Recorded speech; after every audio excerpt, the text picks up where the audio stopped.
Hello, you wonderful people, and welcome to another episode of Crime Centric. This being a show where I talk about TV shows that are crime dramas. For today's episode, I'm going to talk about Mayor of Kingstown Season 3, Episode 9. A lot of really interesting things went down in this episode, so let's break it down. So, I was going to start off with the conversation between Iris and Mike, but I'm going to wait to the end because I want to tie that into like the stinger of the episode. But either way, I was surprised Raph took the time to dip when he did. I was like, I mean, that was pretty smooth too. Just cover your hands with the. I mean, like, I guess like maybe he didn't have to do the. I was like, how do you get around the metal detector? But I'm like, well, I guess like you have to do it coming in, but I guess he didn't have to do it going out. But I was like, don't you have to? I was like, I mean, I very rarely I've ever been to a courthouse. So I'm like, I've never had. But I'm trying to think. I'm like, do you ever have to? I don't remember. It's like, how did you get... Either way, he dipped when he did was pretty smooth. But at first I was wondering, I was like, did Bunny plan that? But it's like, no, it seems like that was just Raph on his own because he wanted to take an opportunity. With everything going on with the Aryans, it's like they know where your wife is. They know where your kid is. So it's like you want to make sure they're okay. You want to check in with them. So you want to do it yourself. Hearing about it's one thing. Like with everything being scary and like your family potentially being targeted, it's like I got to see it with my own eyes. Even though he knows Bunny's going to hold him down and look after his family because he relocated him one night like last episode. But still... I thought that was interesting, but it's like, well, ultimately it all plays into Mike's plan because Mike, as he said, he wants to make sure everybody gets a win, whether it's Bunny, whether it's technically a win for Callahan, but really it's like, I'm doing everything to move against you. Give the DA a win, give KPD a win. He's trying to make sure everyone walks away. But the moment Mike starts talking like that, I start getting nervous, being like, yeah, you're hedging your bets on a lot of stuff, Mike. If one thing goes wrong, this whole thing can go kablooey. And even Bunny, because I love that Bunny was like avoiding him. Because it still don't have clarification on whether or not last episode, whether or not he tipped off Bunny or not. The implication of his conversation with Ian says he did. Because Bunny was like, yo, you told... Well, I think Bunny was saying in general, like, oh, you told the cops where my stuff was? But he was like, dude, you were going to leave that place behind the moment after I left the place, you're like, I can't let anyone know where this is because Mike knowing where this is already compromised enough. So it's like, it's kind of a moot point. You're going to move your stuff anyway. I just kind of... accelerated your plans a lot faster than you were initially planning to. So, but yeah, him like pulling a gun on Bunny, like when Bunny went to go get something to eat. It's like, I have to do this because I need you to listen to me. So he's like, right, we're going to turn the cops over to, you're going to turn Raph over to the cops, but after he does something for me because we're going to take out Callahan. He's wounded. You took a shot at Callahan and you missed. And I love the whole conversation of, you got ambitions, you want to go beyond your horizons, that's fine and dandy, but make sure you clean up your house first because you took a hit like at Callahan and you missed. So you gotta have to pick up the pieces of that. So that's where Raph comes into play, and it's like once you do, he's going to kind of let Bunny kind of have a little free reign. It's like, that's going to be your benefit from this, kind of like, I'm going to let you handle it all. But Bunny's like, cool, you messed this up, Mike. I'm going to have to kill you. So if you are so certain, if you can say without a doubt you can pull this off, because if you can't, you might as well pull the trigger on me right now. So, and also it's like, text me your number and stop, like, so I can like keep in contact with you, so I don't have to like try tracking you down. So there's that element to it. And I'm going to stick to that side of things. Like I said, Mike is moving all the pieces on the chessboard because he tried to confirm to Callahan, like, nah, you're good. Like, the fact of the matter is KPD's going and breathing down Bunny's neck, so you have to worry about him right now. The fact is, I'm going to go hit the Russians, so don't worry, I got you. And he's like, oh, also don't worry, all the cops looking after you are white. They're brothers who bleed the call, so you're good. You know, but you could tell that look on Callahan's face, like, I don't know if I 100% buy it. You could tell he knew, he could smell the BS on Mike. But either way, Mike goes and visits Constantine, and it's like, cool, I'm willing to sell Bunny out. It's like, right, when he took a shot at you, yeah, he knew I was in there, which we know, and he's already confirmed earlier in the season with Bunny. Bunny didn't know that, but obviously you got to sell this lie to Constantine, that it's like, right, you got to trust me on this. The fact of the matter is, when you can have all of Bunny's guns once you've taken him out. The fact is you can sell them. I'm going to get 20% of it and stuff like that. So it's like, it's, once again, I love, because obviously he's with Bunny, but, you know, he is willing to kind of use Bunny, kind of throw Bunny under the proverbial bus, not intentionally, but use him for a ploy like he did the last season, making Bunny one of the people he sent to prison just to kind of get everything at the prison like in line. So he's out, like I said, I don't consider that fully throwing Bunny under the bus, but using him in that means it's kind of not out of the realm. So kind of using him as kind of bait in a lot of ways to go after Constantine makes perfect sense. But I did love that he kind of said, like, right, we're Townsies. We don't appreciate like someone coming into our home, Constantine, and trying to run things. So this is kind of our town, and we need to like kind of snatch it back from some outsider. But Constantine was kind of intrigued by this deal, and I love that point of contention that Mike made of like, the name's Mike, no one calls me Michael, and you see Iris kind of smiling, like, oh, like, you know, Mike handling stuff the way he does. He also went to, well, two things. He went to Evelyn to try and get her to sign off, because she's tried to get the feds involved in all of this, but it's like the person she was talking to was like, you do this, like, any skeletons in your closet might come up, it might damage you in the long run. But for her, it's like, this shit is so out of pocket, like so wild right now. I'm fine with whatever consequences come my way as long as this shit kind of gets fixed.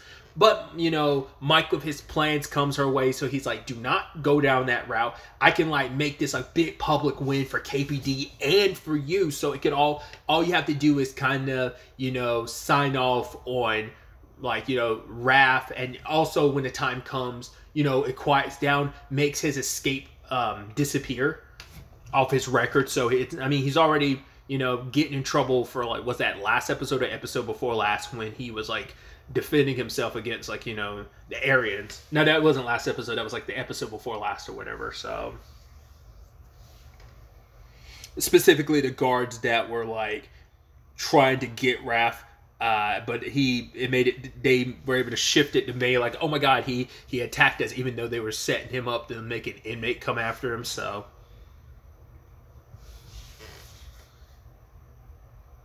but Mike also sat down with Robert and Kyle, and Robert's not the biggest fan of Mike right now. And he's like, oh, like, how are you going to screw us over like you did with the Bunny thing last episode? He's like, yo, you got a problem with me, Robert? He's just like, yeah, like, you making these deals. Like, is this Bunny's words? He's like, no, this is my word. And even Kyle had to be like, yeah, this is Mike's word. This ain't even Bunny's word. Because it's like, Mike was like, we need to take Raph in, no problems. Like, and it's like, oh, don't tell me how to do my job. I was nervous. The entire episode, I was scared on edge. I was like, this Raph thing's not going to work. Robert's going to lose his shit and kill Raph. I was so scared and worried about it. Because even Kyle's like, yeah, I think the dude won't pass a concussion test. I think dude's not 100%. What did surprise me is when Mike was like, yeah, but he's one of us. So I was like, oh, so maybe I underestimate Robert's relationship with Mike. Or maybe Mike's saying that just because he's a means to an end and just wants to make the front of like they're friends. But maybe they actually are. I just kind of felt like Robert was a means to an end. But I mean, to be fair, he kind of has like never like really fully sided with Evelyn whenever she was coming after him. Is always kind of like, it's kind of not a smart thing to do, because it will put a target on your back by KPD and stuff like that. So I guess that's always been Mike's perspective. But for whatever reason, just this season, I was just kind of feeling like maybe they aren't really friends. But like I said, maybe that's just me underestimating their relationship and dynamic. Like I said, entire episode, I was worried and scared that things were going to pop off that way. But anyway, Raph had some beautiful moments this episode, because obviously he's like, right, I'm going to have to go back. And Bunny told him, like, yeah, but the fact is, I got you. Everything's going to be fine. Like, the fact is that once, like, the Aryans are going to be dealt with, the Russians are going to be done with. It's like, you're going to have a more kosher situation in prison, back to, like, hitting the keys in prison, like, if you want to and stuff. Because it's like, right, I got you. Because we're family, and like family looks out for each other. And Raph tried to make him feel better, be like, what happened to Rhonda wasn't on you. But he's like, yeah, it is on me, because you know, it is on me. So it's like, that's why he's like doubly sure, like, I'm gonna look after you and yours because we're family, and I failed the one family, like a family member with Rhonda by doing all, like, so I gotta make sure I swing back and take back some control in this whole situation. But Raph had this good moment with Trey where it's just kind of like, right, I don't want you to be me. You know, it's like playing the piano. It's like, it sounded like he was playing initially Moonlight Sonata. He was like, it's what my grandmother's grandmother taught her, and then she taught me. And I just don't want you to be me. Like, you can show your mom that you're nothing like me. That he's like, this world is so unfair, and it's like, there's prophets out there that will tell you stuff, but he's like, no, they're full of shit. And the fact of the matter is, it's a situation. When he says prophets, I feel like I interpret that as him being like anyone out there in the streets telling you like, yo, I can make your life is going to be good, this and that. And he's like, I don't want you to be about that life. I want you to be able to, like, because that childhood innocence is so short-lived in this world. So I want you just to be a kid. Don't be like me. Don't even worry about me. Because he even said, like Trey says that line of like, don't let them kill you. But he's like, that's not on you to worry about, little man. That's on me. Like, you worry about you. You live your life. Like, just enjoy being a kid. You shouldn't have to grow up that fast, because too many people, and I'm sure Raph was also talking from experience of having to grow up too quickly just because of the circumstances you were in. But it's like, you are in a better position. Go to school, get good grades. You're already at the top of your, like, really good, so keep up and be the better person. And just those conversations felt like they were putting a red flag, a death flag on Raph, and that just made me feel like, man, he's gonna die. And the sad thing is, it's just gonna be this perpetual cycle of, it's probably gonna send his son Trey to the streets type of situation. You hope that it won't, and there's a chance it wouldn't, but I just feel like, as fucked up as Kingstown is, and once again, it's not just a Kingstown thing, this could be any, there's so many communities across so many places that can be that, or even worse, that I feel like it just would have been, like, despite his wishes, Trey probably would have found himself in that cycle. You'd hope he wouldn't, and maybe he wouldn't, but I said, like, the fact is, there even a percentage of chance that he would is just sad. So that's what my biggest concern was. I mean, it still could be the case. Like, if Raph dies in prison or whatever, like, that could be the thing that sends, like, Trey over the edge, and, like, the prospects of the life he could have led won't go down that route, and it'll be that sad reality of everything Raph didn't want for him will end up being a self-fulfilling prophecy, and he'll end up that route. You know, that's where I could see that going. Once again, hope it doesn't, but either way, when the time came, Raph was going to go kill Callahan. Problem was, Callahan was prepared. He already killed the guard, hid in the bathroom. I'm like, damn. I was like, how did he know? Like, where did he get a whiff of that? He must have just knew, like, all right, Mike's planning some shit. Because they were kind of hoping, like, well, Carney was like, oh, like, if we're lucky, the bastard got eternal bleeding, he'll die. It's like, yeah, Mike was like, we're not that lucky, and he was right. And even Mike's like, I underestimated the bastard. I thought he'd be so bedridden. But it's like, no, he made moves. Granted, just when he was changing clothes, I don't know if he was going to try and walk out of the hospital, but the cop that was watching him, like, last episode or whatever, it's like, nah, I got you, fam. And he's like, of course it would be you, you know. So it feels poetic for him to be the one to kind of catch you when you're trying to leave. So like I said, I assume he was going to try and leave, but because he's so injured and so jacked up, he couldn't move quickly enough to get out of there before they were able to, like, shut shit down and find him. Luckily, as I was bringing up before, the whole Raph thing played out nicely. It's like, luckily, he brought Ian and Stevie in, so they acted as the buffer. So God knows what would have happened if, like, Robert was, like, left to his own devices. Luckily, Kyle was there, but, you know, even then, it's like, Kyle's not going to make too many moves against Robert, because, like, hey, I want to show that I trust you, and I don't want to, like, question your leadership. But even he'd be like, oh, you're okay. And he's like, yo, you ask me if I'm okay again, I will lay your fucking ass out. And it's like, okay, cool, Robert, just checking in, bro. But it's like, do you check in with anyone else? It becomes that bear situation of, like, well, the moment you start asking someone if they're okay, they're going to think they're not acting okay, and then they start acting really not okay. You know, so And Kyle's seeing that more and more. Because even Robert kind of, like, it's a thing of, he recognizes that he's not okay, but at the same time, he doesn't ever want to admit it. He's always been, like, kind of the bull. He's always been representing something, like, always presented strong. And so, to appear weak, he doesn't want that. So, that's where things kind of currently stand on that front. So, once again, Callahan's still alive. I don't know how Mike plans on going about that, especially now that...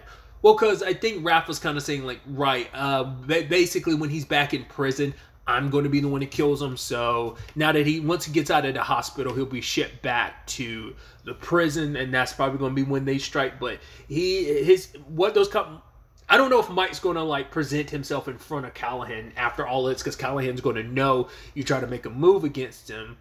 But then maybe he'd make the argument like, yo, I had nothing to do with that. That was... Well, he also did make the point that he was going to shut Bunny's people down. Because Callahan was in the bathroom, but I don't know if he didn't see Raph, so he doesn't know it was Bunny's people. He knew someone was coming, but he didn't necessarily know it was Raph, but maybe he did. Maybe he knows, like, Mike is using the Bunny situation to come after him. I don't know. I don't know if he's necessarily put it together that it was Bunny that hit him into prison with the grenades and stuff, and that it wasn't Constantine. I don't know if he's figured out that much. Maybe he's probably suspicious but doesn't have any proof. I don't know. It's going to be interesting, like, any interaction they might have in the next episode might kind of give you an idea where Callahan's mind is with his trust with Mike, whether he's like, no, I don't trust you, or he'll probably try and think, like, was that whole someone rolling up on me, was that independent or not? There's still questions on that front.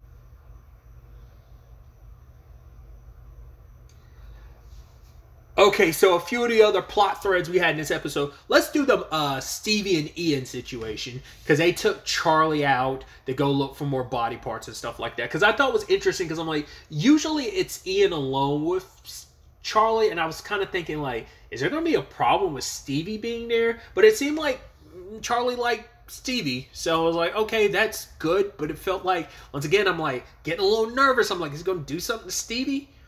So they're out there, like, out in the open looking for, like, a pair of legs apparently he had planted somewhere, but he couldn't remember. And he started bringing up the porch stuff again. And Ian had to be, oh, Charlie, like, close that box, open up the box. So you got to do this one job at a time, buddy. And he remembered where he buried the legs. And he was kind of looking at Stevie. Stevie's almost like, and Ian's like, oh, yeah, man, I don't know. I'm like, Stevie doesn't know about that. I mean, to be fair, that was kind of like a move Ian made on his own unilaterally with Charlie. So I'm pretty sure he never told Stevie. Why would he tell? I mean, Stevie would probably back his play, but also at the same time, I'm like, I guess it's like plausible deniability.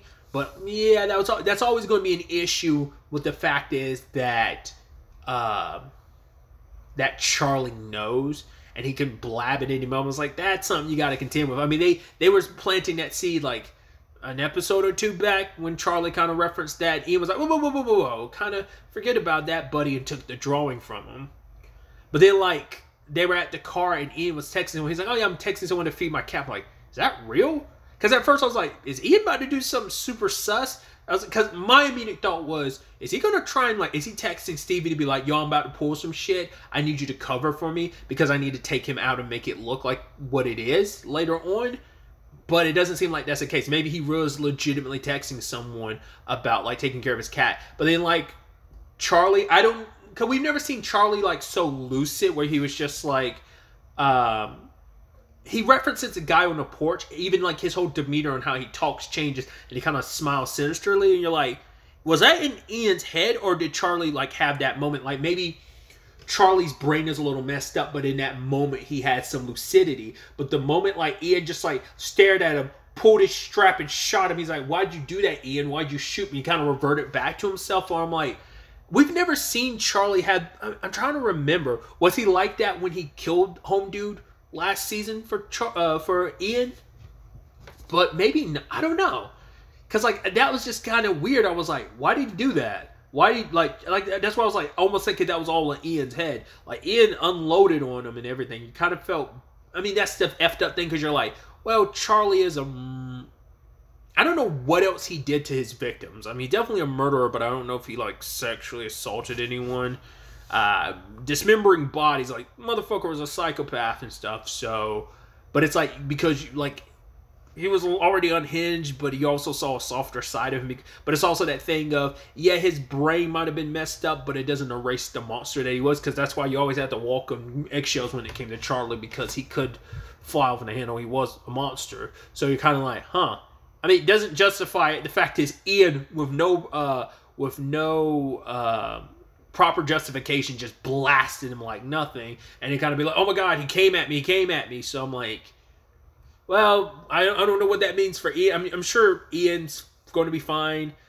I mean, to be fair, he was on his own. He could definitely write that and narrative to be whatever he wants it to be, but I'm curious, are there going to be any long running consequences for him because of that, or maybe shorthand?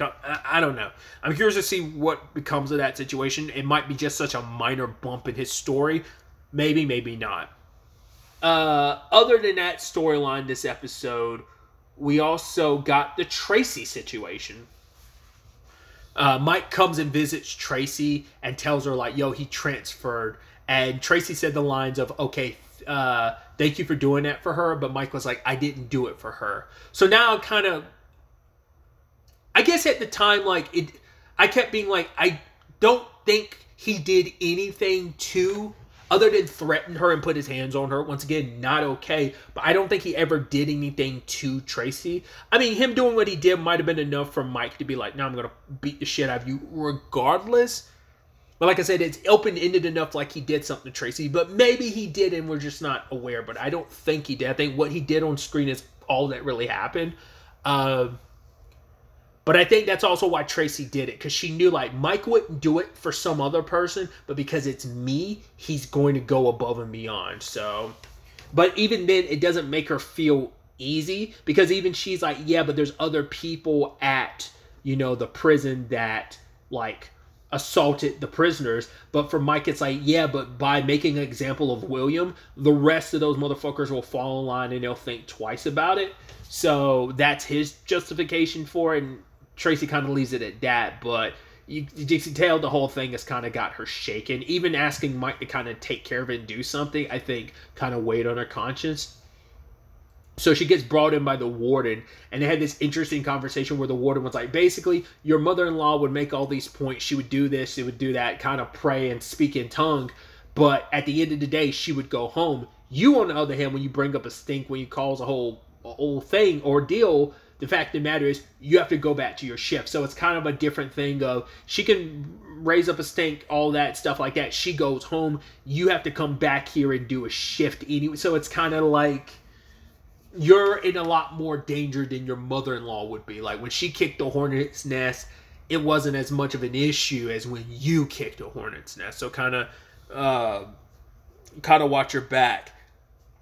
I was kind of nervous when she was leaving, which you could tell she was leaving in a hurry not to interact with anyone. I don't know if she knew William was going to be there that day, because he is transferring. But, yeah, that interaction, I was scared. I was like, yo, is he going to pull up on her or what? Kind of did in his car, like, gave her the finger. And what'd she do? Backed her car into the side of his car and rear sideswipe. Well, not even sideswiping, just like straight up rammed him twice and then peeled off. And so later on, Kyle comes home and he sees the car, what happened, and she, like, tries to lie about it. It's like, oh, yeah, I got rear-ended. He's like, did you get the person's insurance information? She's a little scattered, so she couldn't even keep up with the lie, because it's just kind of like, it was weighing on her. So she's like, okay, there was a guy at the prison, and Kyle's like, yo, who was it? Who was it? It's like, major reason his reaction just then is proof enough of why she didn't want to go to him in the first place. Like, that's why she went to Mike instead. And Mike was like, yo, don't tell Kyle. But she knew not to tell Kyle ahead of time. That's why she went to Mike first and foremost about it. And to be fair, she also tried to, like, handle that on her own. Well, initially. But then, after going to the warden and then getting confronted by William after going and talking to Sherry, too. So she finally came clean to Kyle, and it was like, yeah, the guy's transferring, so it's fine. He's like, yeah, but a transfer like that, your warden, he's like, I know her enough to know she wouldn't, like, grease the wheels that quickly, so how did you make it happen so fast? It's like, Mike. And for Kyle, it is that pride thing of like, you didn't think I would fix it. She's like, no, I knew you would, but I didn't want it to be a burden. But he's like, it's never a burden. Like, if I can't protect you, what else is there about me? You know, because I'm sure that also stems from, yo, I couldn't protect my mom, so I need you to, like, let me protect you. You know, he already feels guilty about what happened to his mom. Once again, he shot her, so it's like that guilt on top of everything else, being able to not protect her, but also be the one who shot. Like, a lot of that weighs on Kyle, so he's being extra, like, I gotta protect what's mine. You know, not only because Tracy was already pregnant and everything, obviously, but it's like even more so now that their son is out there in the world. He's a lot more vulnerable to the world, so it's like I gotta double my efforts to protect my wife and my son. So I was curious, and obviously there was no Mike and Kyle in the later parts of the episode, so I don't know how Kyle's going to react when he talks to Mike about that. Like, yo, next time something like this happens, you don't handle it on your own. You talk to me about it, bro. Like, don't handle stuff like this behind my back. Tracy's my wife. I'm curious to see if Kyle's going to have that reaction, because it is kind of a pride thing, I'm sure. Could you make the argument, like, maybe it's a masculinity thing of feeling like less than a man, but it's also like, right, it's my job. I'm the one that's supposed to protect my family. Like, I don't think it's just a masculine thing. I think it's just like maybe there's an element of there is some masculinity to it, but it's also just like, it's my job in general to, like, protect you. Like, extra so as a cop, you know, it's up to me to protect you from this town, so, and everything and everyone within it. So it just, there's layers to Kyle's reaction being what it is. So I could see him potentially going off on Mike about it, but maybe not. Maybe it'll be a civil conversation, but I feel like it might turn into a thing. So we'll see.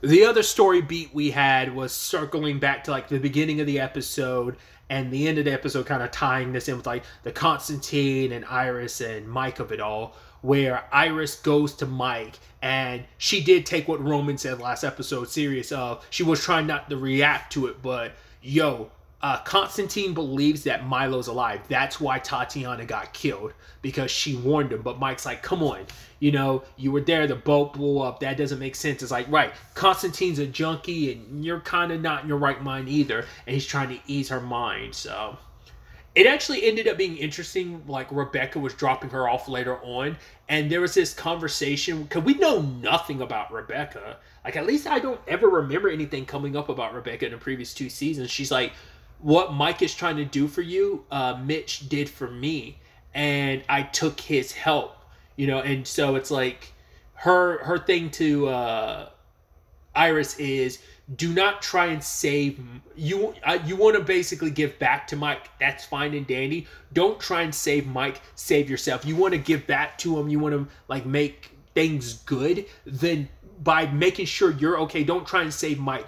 Making sure you're okay and saving yourself is going to make Mike feel better. So that's how you kind of pay him back, is going out there and living your life. It's like, when this is all said and done, Mike is like, I want you to go out there and just live your life. Like, you know, for her, there just seems to be her looking over her shoulders for the rest of her life. But Mike's like, when I'm done doing what I'm doing, you'll never have to do it. But that's also her fear, was with the whole Milo of it all. It's like, even if I manage to get away from Constantine, there's a Milo of it. So we go back to the conversation this episode with Constantine bringing up that, oh, like, you're clean slate and everything. But for her, it's like, I don't believe that. Like, she's like, I'm pushing back because I know what this is. There will always be strings attached. There is no, like, full-blown clean slate, because for her, it's like, you doing what you're doing, how is it any different than Milo? Which Constantine doesn't like ever being compared to Milo, because he's like, what Milo did to you is horrendous. But then she makes it clear, like, it wasn't Milo who did shit to me in the beginning, it was you. Like, Milo might have done what he's done, but you're the one that set it all in motion, because she's like, I think she was like, when I was 16, you, like, basically whored me out. Like, you found me, and you've been telling me your stories. Like, either she said for, like, the past 16 years, or since I was 16, whatever the case may be. It's like, that was you, not Milo. So don't try and make it seem like, oh, Milo's boogeyman. It's like he came after the fact, after you already did what you did.